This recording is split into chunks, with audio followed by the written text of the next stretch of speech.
My father was not an open book. Those that knew him would call him a reserved man, or a man of a few words. But to me, he was like a man who had retreated into his own universe, a world that seemed filled with shadows in every corner, a waking nightmare.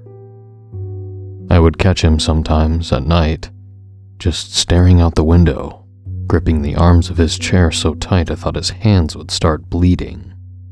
He would lean forward, almost falling out of his chair, as if expecting something terrible and incomprehensible to show up at our door at any moment. My father was a man clothed in dread. It's only something I came to realize as I got older. He hid it well, especially from my mother, but not well enough. Not nearly well enough. Nothing terrified my father more than piano music. Whether it was heard in an elevator, or on the TV, or being played in a shopping mall by a hobby pianist who wanted to impress onlookers. Whether it was classical or jazz, happy or sad, simple or complex. When he heard the sound of a piano, his eyes would bulge out of their sockets. His skin would go pale and white. He would look around wildly, whipping his head back and forth like a dog wrangling with a bone. I never had the courage to ask him why he was so afraid of it. Why didn't I just ask him? But it wasn't a thing to be acknowledged in our home. Fear is contagious, and the easiest way to come down with is to talk about it. So my father's fear lingered throughout our lives, untouched, like a piano that was never sold. It just hung in the air, playing its own silent music for years. My father passed away a year ago due to heart complications. I thought his secret died with him. But 2 weeks ago, I was visiting my mom and decided to go through my father's old belongings. I guess I was feeling nostalgic. After some time, I was about to head out when I saw it. At the bottom of a cardboard box that had been hidden in the corner of the attic, it was an unmarked envelope. Inside was a letter comprised of several sheets of paper. The writing on the letter was rushed and scratchy, but it was my father's handwriting. There was no mistaking it.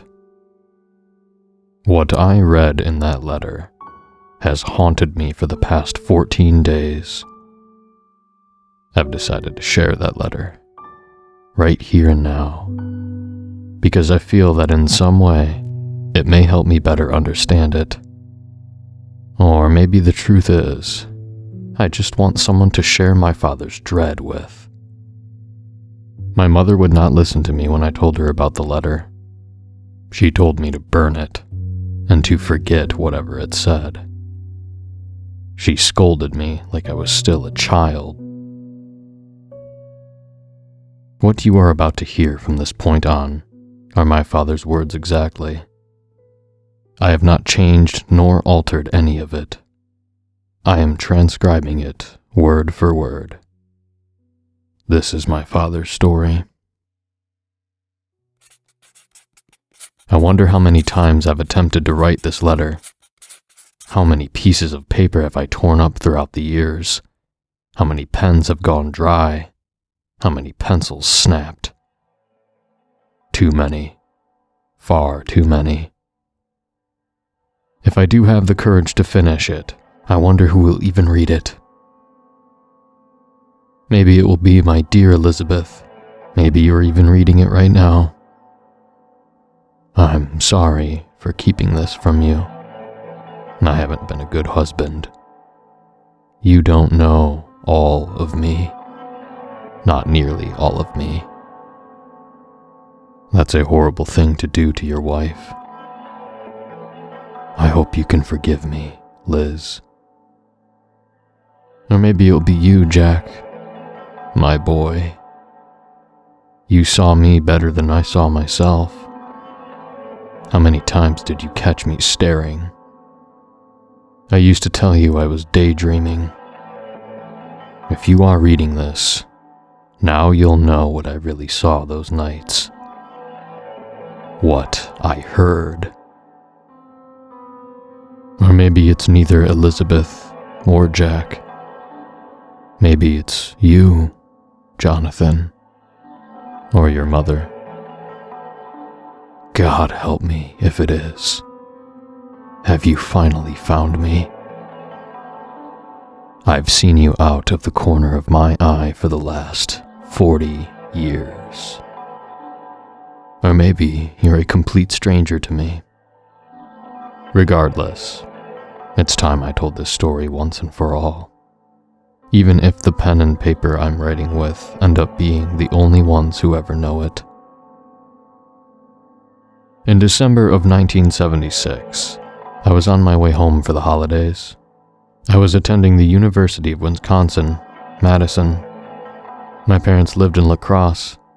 It's only about a 2.5-hour drive, but on my way, I got caught in a snowstorm. A storm that came out of nowhere. I mean, it really came out of nowhere. Somehow I got turned around. I have never been good at driving in the snow. If you're reading this, Liz, you know how true that is. Remember the station wagon? God, I nearly crashed it 100 times. Those were good days. On days like those, I barely ever heard the piano, or at least convinced myself I couldn't hear it. But I'm getting ahead of myself.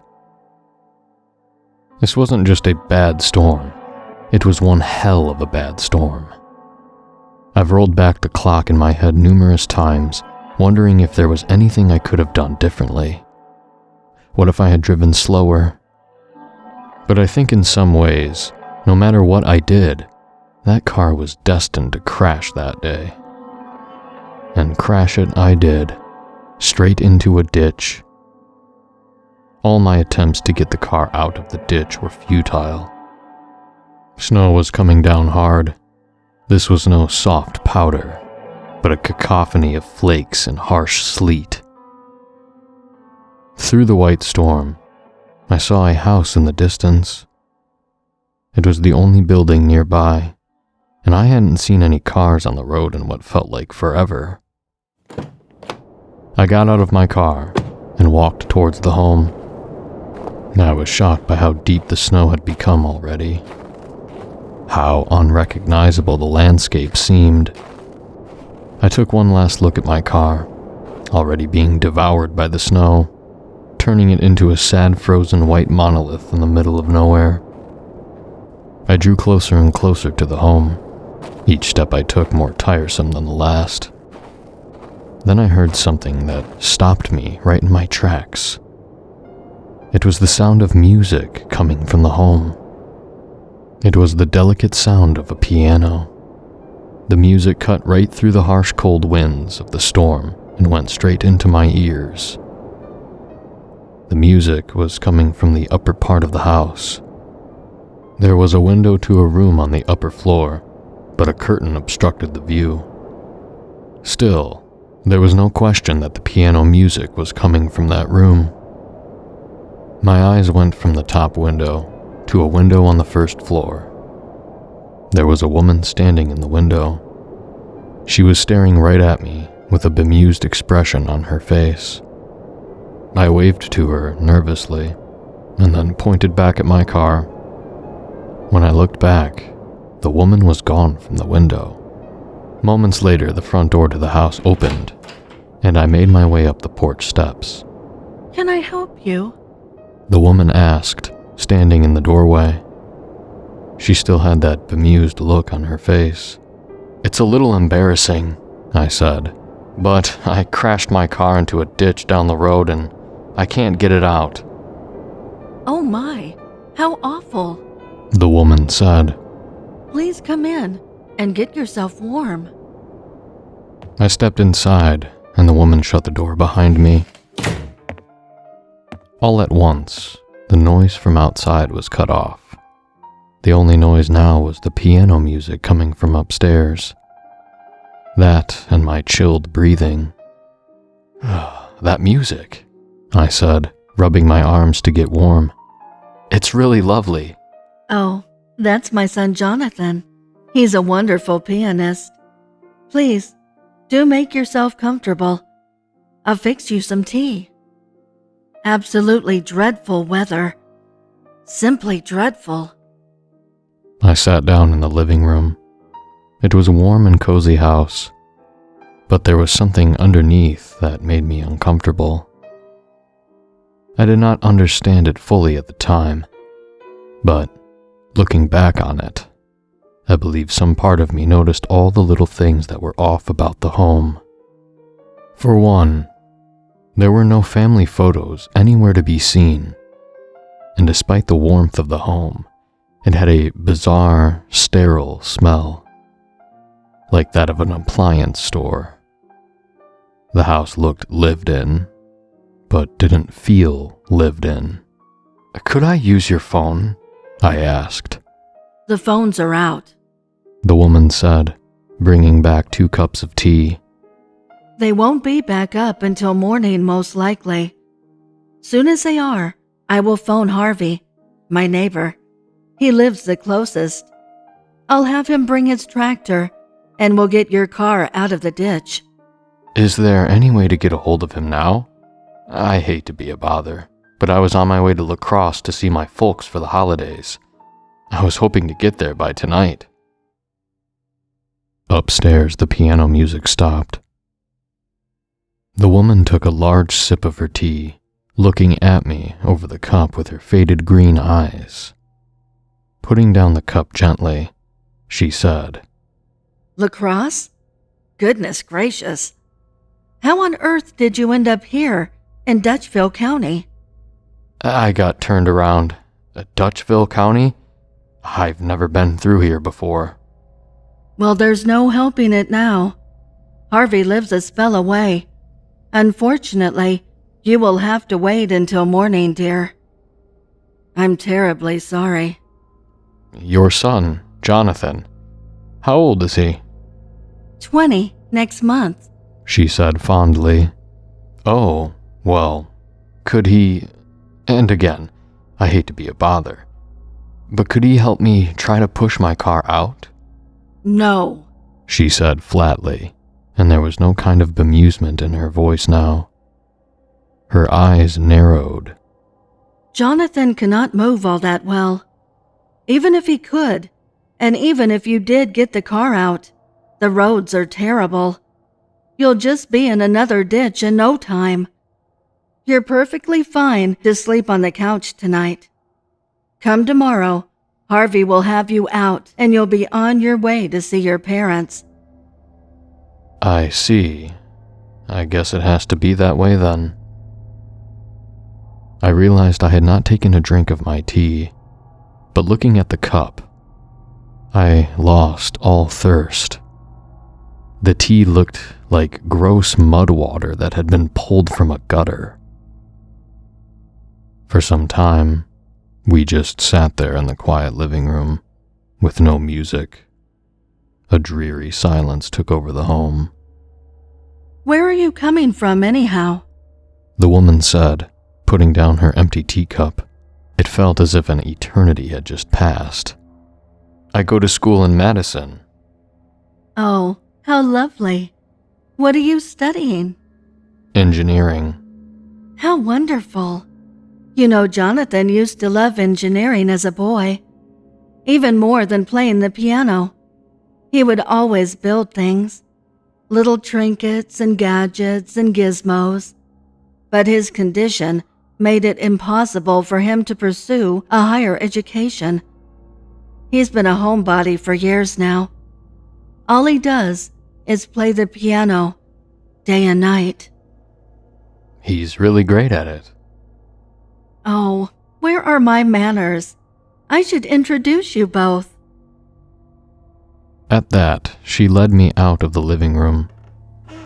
We began to climb the stairs. As we did, a horrible feeling came over me, the one you might have when you are walking by a dark alley at night. The kind of primitive instinct that screams in the back of your head. Screams. Run, you idiot. Run. We reached the top of the stairs. The hallway was dark and lit only by a small lamp. We passed several rooms until we reached a door at the end of the hallway. The woman, and I realized at this point I didn't even know her name, gently pushed the door open and said, "Jonathan, there's someone here I'd like you to meet." The first thing I noticed when stepping into the room was the large piano that sat in the corner.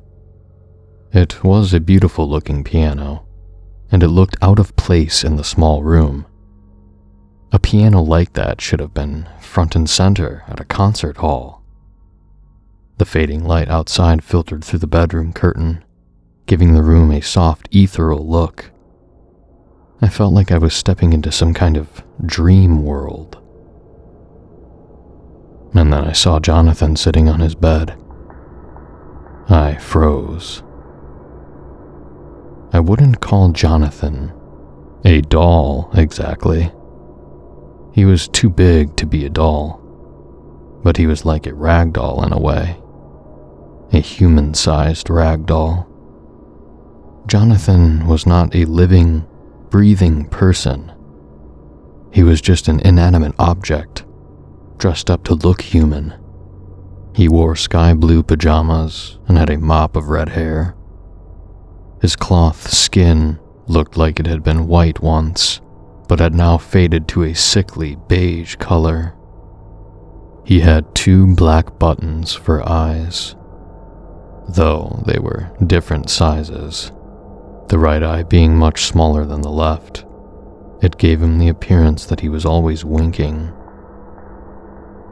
I did what I could only do in that moment. I laughed. It was a hoarse, nervous laugh. "Don't you dare laugh," the woman said sharply.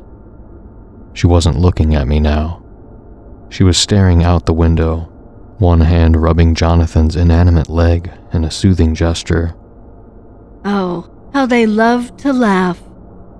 Once Jonathan was sitting on the porch, just minding his own business, when these horrible boys from town came in and began to harass him. I'll never forget the sound of their laughter as I chased them off on their bikes. Oh, but I got the last laugh. Those boys loved to bike around a certain part of town, and one day, one of them went over some nasty gravel and hit his head. He's still in the hospital. Oh yes, I got the last laugh. "I'm sorry," I said in a dry, panicked voice. "Apology accepted," the woman said, turning to me. She had a shocked look on her face. Then she gave me a shark's grin. A thought then hit me like an arrow striking the center of a target. So chilling was the thought that I felt I might faint at any moment. My body felt 10 times heavier. When the woman and I had been downstairs, someone had been playing piano music. Someone else had to be up here. Obviously, Jonathan playing was out of the question. Had to be out of the question. The thought of this grotesque ragdoll being alive went against everything I believed in. I looked around the room for a radio or a record player, anything that might have been playing the music earlier. But there was nothing of the sort. There was only the piano. Is there anyone else in the house?" I asked. The woman gave me a knowing smile and said, "Of course not. It's just Jonathan and I." Jonathan continued to stare into the distance with his misshapen button eyes. For a split second, maybe even less than that, I thought I saw his head move ever so slightly. I blinked and rubbed my eyes. When I opened them, Jonathan was as still as he had been, and the woman was walking past me. "I'll go fix your bed downstairs," she said, walking out of the room. "You'll need your rest for tomorrow." Then she was gone. Only Jonathan and I were left in the room that began to fill with an awful silence. So pervasive and relentless was the silence that it felt as if it seeped into every pore of my body. None of this could be real, I told myself. The woman was playing a trick on me. Had to be playing a nasty trick on me. I once again looked over the room, hoping, nearly begging God to show me a radio or a record player. But there was nothing. I thought of approaching Jonathan, give him a real look over. But one look at that horrible winking eye was enough to convince me otherwise. I quickly turned and began to walk out of the room. That's when I heard what sounded like something shifting in the bed behind me, and I ran. Within seconds, I was down the stairs and out the front door. I knew it was suicide running into that storm, but I couldn't stay in that house a second longer.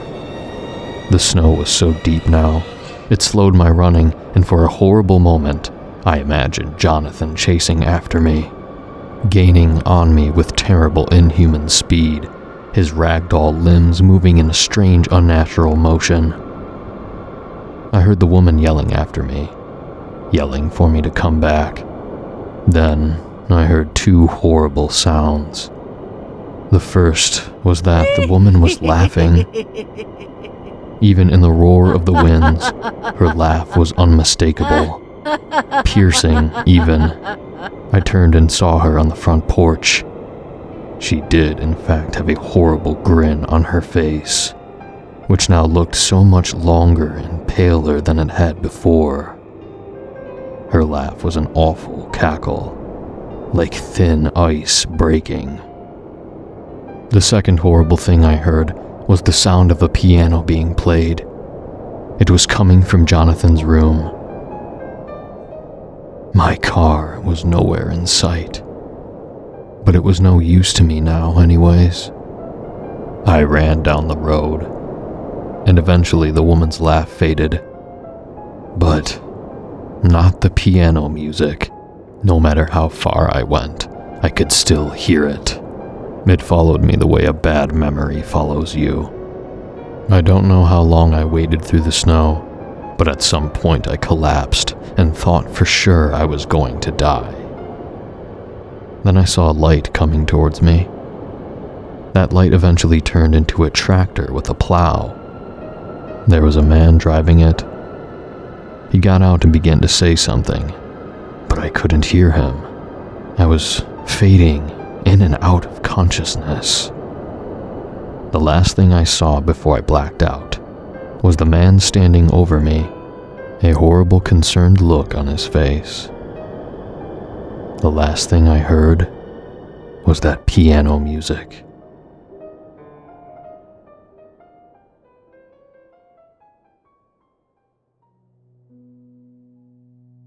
I woke up the next morning in an unfamiliar bed. For a horrifying second, I thought I was back in the woman's house, maybe sleeping in the very same bed as Jonathan. But that wasn't the case. I was in an unfamiliar room, alone. Sunlight was shining through the window, and I could see that the storm had stopped. I heard the floorboards creaking outside the room, and again for a horrifying second, I thought the woman would appear in the doorway, smiling, cackling. Instead, it was the man I had seen driving the tractor. "Oh, good. You're awake." The man said warmly. "How are you feeling?" "Where am I?" I asked, ignoring his question. "You're in my house.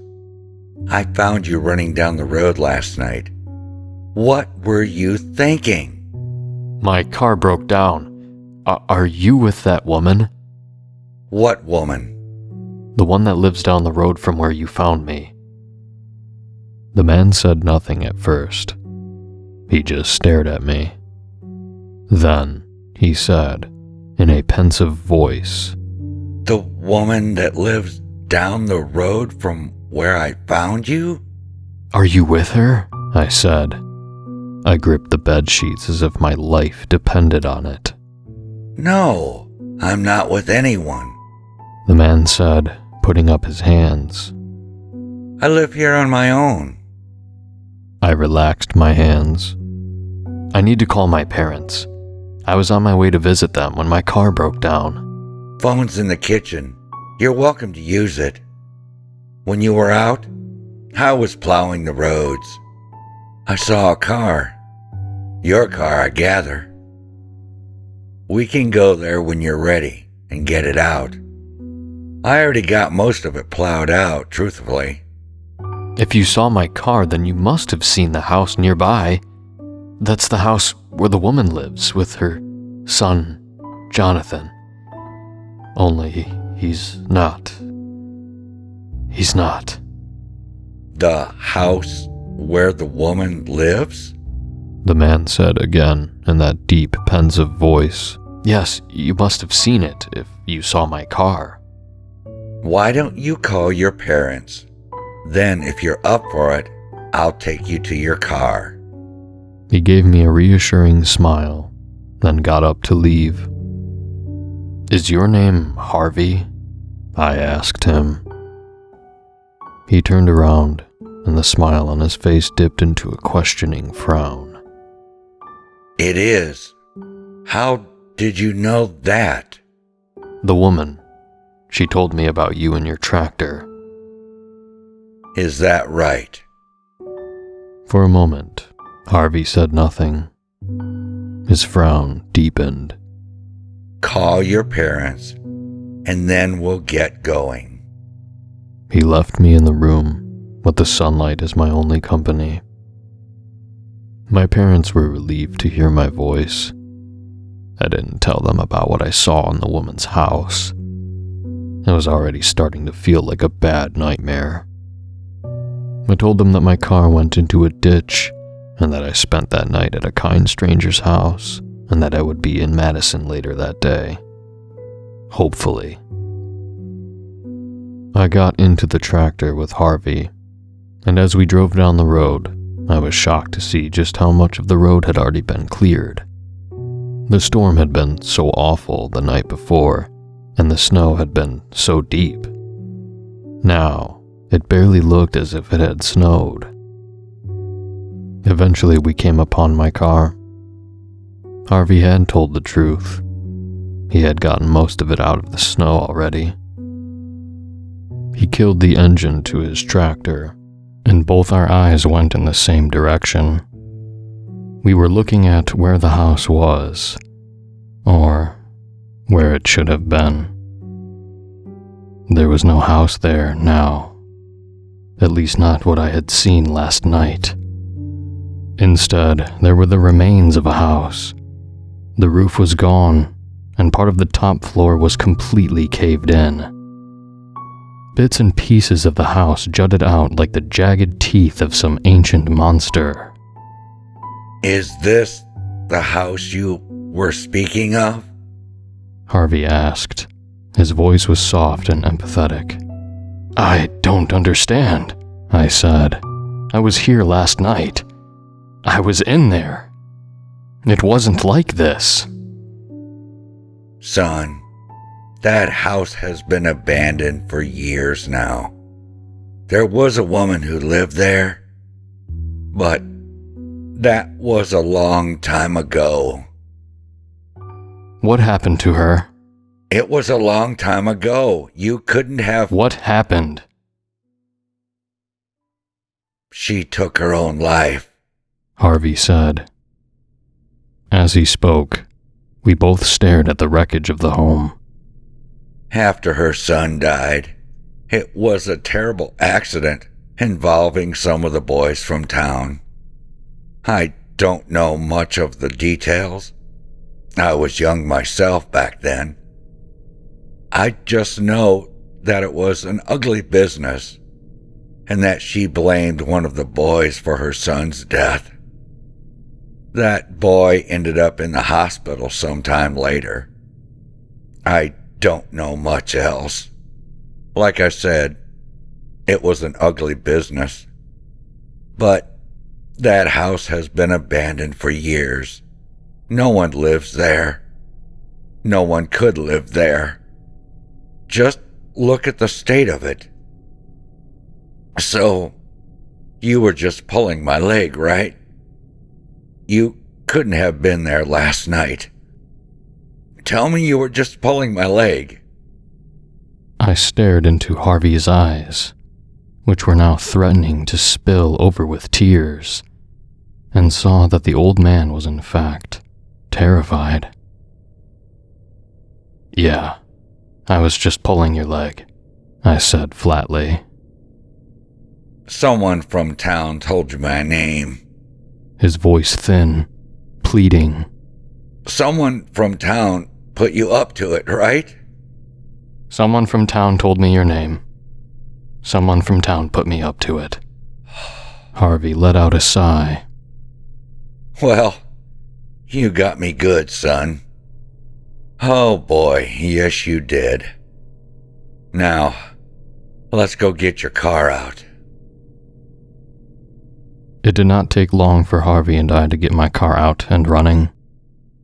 We shook hands, and I thanked him for his help. As I was getting in my car, and Harvey was getting in his tractor, we both stopped at the sound of something horrifying. It was coming from the abandoned home. It was piano music. Delicate, melancholic piano music. We stood there and just listened. Neither of us said anything.